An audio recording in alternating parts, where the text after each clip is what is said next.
What is up, you guys? Welcome to a new angle of our home because the sun has changed spots. A little side note before we hop in here, okay? When I first moved here, I didn't have the sunrise come up directly in our apartment every morning, and it was heartbreaking to say the least. But now we have more and more sun as we get closer into summer, so I'm just loving this spot. Anyways, let's hop into it. I want to talk about options that you have during pregnancy because I find that navigating this whole thing has been extremely challenging because there's so many just preconceived notions where the system determines how it's going to go. They tell you that this is routine. They tell you that this is what is to be expected. They tell you that this is what they're going to do. And then you're expected to oblige. And I mean, I shouldn't go so far to say that you're expected to oblige, but I mean, in a sense, you kind of are. However, you do have the ability to inform yourself and make your own decisions. And you do have to give consent for these things to be happening. And so something that I want to talk about in particular today is just how important having that knowledge is. And I have done so much research on this, like on my own time, so that I know exactly when I'm going into a situation, what are the outcomes. So if I'm offered XYZ, or they send me in for whatever testing, or we're doing whatever, what are my options? And what are the medical terms that they're using? What do they mean? Just so that when you're going in there, you are actually an active participant in your health and in your baby's health and in your life, and you have a voice. Not only do you have a voice, but you have the knowledge and you're equipped with the knowledge and your preferences on how you want to take your health into your hands instead of just defaulting to what the normal system is. And I'm not saying that there is anything wrong with that. I just want to put you in a position where you feel like you have the education, the knowledge, the confidence, and you're able to use your voice when it comes to your health. So that way you can be an active participant in what's going on. So I want to talk today about the glucose testing. So around 28 weeks, I think it is, they do a glucose test, and essentially what they're looking for is they want to see if you have gestational diabetes. What that means is diabetes during pregnancy. So this occurs in some women that they actually end up having dysregulated blood sugar levels during their pregnancy. And what they make you do normally is a test where you have like this super sugary liquid. For those of you that don't know me and may be new here, I track my macros literally every single day. I know what is in the food that I'm eating. I know how many grams of sugar I'm consuming, and this to me is very front and center when it comes to my mental health, when it comes to just stacking my wins. And I believe that the biggest action is self-love, and it is an action. Love is a verb. So you need to be diligent and disciplined when it comes to these sort of things, because that's actually showing yourself self-love. You're taking care of yourself. You're putting your health first and you're making it a priority. So the recommended daily amount is 26 grams of sugar a day. And then everyone's macros are going to be different, but for men and women alike, it is around 26 grams of sugar a day. And that is going to be like your natural sugars, your processed sugars, whatever. You want to be aiming for around there. So when I figured this out, I made a lot of changes to my diet, and there were a lot of things that I didn't accept anymore. I started looking into like food dyes and canola oil, these different additives, like the things that you can't read or pronounce on the back of a lot of food labels. And I just wanted to put in my body what it would recognize. And so thinking back to how our bodies were before, anything that came from nature, our bodies recognized, and anything that was man-made or synthetic or whatever the case may be, our bodies don't recognize, and so they have a harder time to be able to process and digest. Doing this glucose test, it's around 50 grams of sugar in this one thing that you have to drink before you actually do your glucose test. So knowing that I have not only me in my body, but I also have a whole other human in my body that I need to make these decisions for, and I need to be ethical and I need to be on point, I decided I am gonna go against doing that because I was informed on my other options, and I found that this gave me a lot of confidence. When I told my doctor I didn't want to go through with the test, you could tell that she had never heard that response before. And so I'm just making this video that way you guys can understand one of the many options that you have and the power that you have when it does come to managing your healthcare. So I provided an alternative. I didn't just simply say, I'm not going to do it and I'm not going to know and that's just going to be it. I am still interested in my blood sugars because I do notice like fatigue, dizziness, all of the things that kind of go with low blood sugar. So, I mean, I'm not really worried that I have gestational diabetes. That is not what worries me. But I am interested in knowing if I do have a little bit of maybe low blood sugar. So we have had an animal rescue in the past, and we actually had diabetic cats. So I told them, you know what I'm going to do? I am going to get a glucometer. And a glucometer is a machine that you have at home. People with diabetes, they use this on a regular basis to test their sugar. You can see these sometimes when people have like a little circle and it's like in their skin. And then this is something that they actually like can scan with their phone or with their meter. And then it tells them what their blood sugar is at that point in time. So that way they don't always have to be like poking themselves. But I'll give you guys the rundown on like kind of what it is and what it looks like. So this is my glucometer. It's actually the first day that I'm doing this.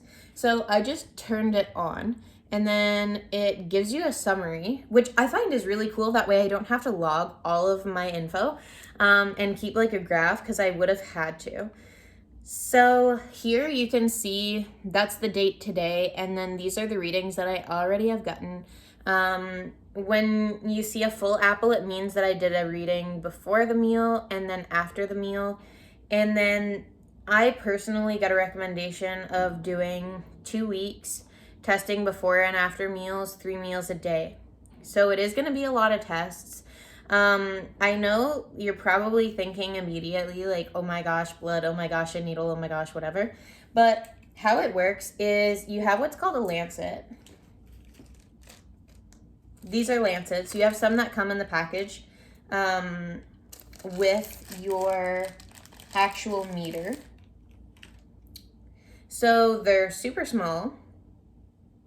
This is what a lancet is. This is the top. This is the bottom. This is what goes into here. And this is a poking machine. I'm not sure what the actual medical name is of it, but this is the needle that you're scared of. So your fears are basically invisible. And then you put the cover back on.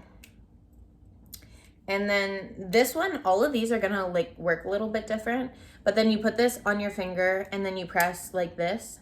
So I don't know if you can hear the click. That's it. So it literally pokes you. You have the tiniest drop of blood, and then that's how you check your blood sugars. So I'm just gonna put this away. So all meters are going to be a little bit different. Yours should come with like user guides, little booklets. That way they can give you the rundown on how it works. I have One Touch by Averio Reflect. That is the particular one that I got. They're pretty much all of the same price. And I'll go over how pricing works. Also, let me just show you. So this is a test strip. This is where your blood actually goes. And this is how this particular one works. I find it really cool because it tells you how the blood goes on. So sometimes you're going to have them at the top. Sometimes you're going to have them on the side like this one. So you have your test strips, which are these. these are thrown out after every use. Same with your lancets. These come with the actual meter, but then you have like another box of them. So I have like 2 boxes. Like I have a box of a bunch of lancets. There's no lancets that come with your meter. And then I have a box, test strips. These are test strips. These are not lancets. These are lancets. Lancets are the little needles, and then these are the test strips. No, I keep on trying to call them lancets. No test strips come with your meter, but you have like 10 of these. For me, doing the amount of testing that I'm doing, I am going to go through all of the lancets that come with the meter here. And how it works for pricing is the meter is free, and this is for Canada, specifically the East Coast. I don't know how it works across the country, but I actually used to work in pharmacies. So in the East Coast of Canada, I can tell you that these are free upon your purchase of 100 test strips and 100 lancets. So these were, I think, $80, and then I think these were like 20-ish. At the end of the day, you can expect taxes in $100, and you're gonna have everything. You're gonna have your lancets, you're gonna have your test strips, and you're gonna have your glucometer. And it's really easy, to be honest with you. Today was my first day of actually doing my testing. And I was sweating. So you know what? Even the smallest little thing, it seems so stupid, whatever. It even stresses me out, to be completely honest with you. But I would rather not have, because in this little thing that they give you to drink before they do your glucose test, it actually does have food dyes, and it does have 50 grams of sugar, which is 2 times your daily amount, considering you wouldn't eat for the rest of the day. So considering you would eat your normal food for the rest of the day, you would be at 75 grams of sugar, which is 3 times your daily amount. And then there's food dyes in there too, which that's a whole other story. But anyways, and then they do your blood work directly after. And to be completely honest with you, I was like all right with blood work. Like I was never great. I never excelled at this, but the last time I got blood work, they took like 14 vials out, and your girl was dying for like 4 hours after. So for me, blood work right now is not the thing that just gets me in the best mood, to be completely honest with you. So as soon as they said, yeah, we're gonna make you drink this stupid drink, and then we're gonna do your blood work, I was like, you know what? I'm gonna look at my other options. So this is what I'm gonna be doing for the next 2 weeks. What they recommended for me personally was an hour before you eat to check your blood sugar, an hour after you eat, check your blood sugar again. I do eat 6 times a day, which helps regulate your blood sugar. The more consistent you can be with doing things for your body, the more your body can feel comfortable and relaxed knowing that its needs are going to be met. So the more sporadic that you are with meals and drinking your water, exercising, doing the things that your body needs for its maintenance, the less comfortable and secure your body is going to be. So then your production of all your stress hormones go up, your insulin and your blood sugar levels are going to be more messed up. And it just makes everything a lot harder to actually manage. So I eat 6 times a day. I'm going to be tracking 3 of those meals, what my blood sugar is before and after, because in between, I kind of just have snacks. Like I'm not having 6 huge meals a day, but I find 3 meals for me just doesn't work. Like I'm hungry every few hours. And I also noticed that in pregnancy, this never really happened to me before, but in pregnancy specifically, I do get a little bit lightheaded, and I'm just not feeling as great when I'm not eating all the time. So that is what we are going to do. That is one of your options for one of the tests. And let me know in the comments below if you guys have anything else that you want ways around or like workarounds for, because I've done a ton of research and just learning all the alternatives that we have as women going through pregnancy. It's stressful enough, it's hard enough, it's demanding enough on your body. I believe that we should be putting ourselves in positions where we have the knowledge, the power, and using our voices to be able to make it the best possible journey for you. So, as always, if you love this content and you want to see more of it, be sure to like and subscribe. Hit the little bell so that way every single time a new video comes out, you will be notified. And then let me know in the comments below what things you want to see more options on, or what other information you guys would like to have. We'll see you next time.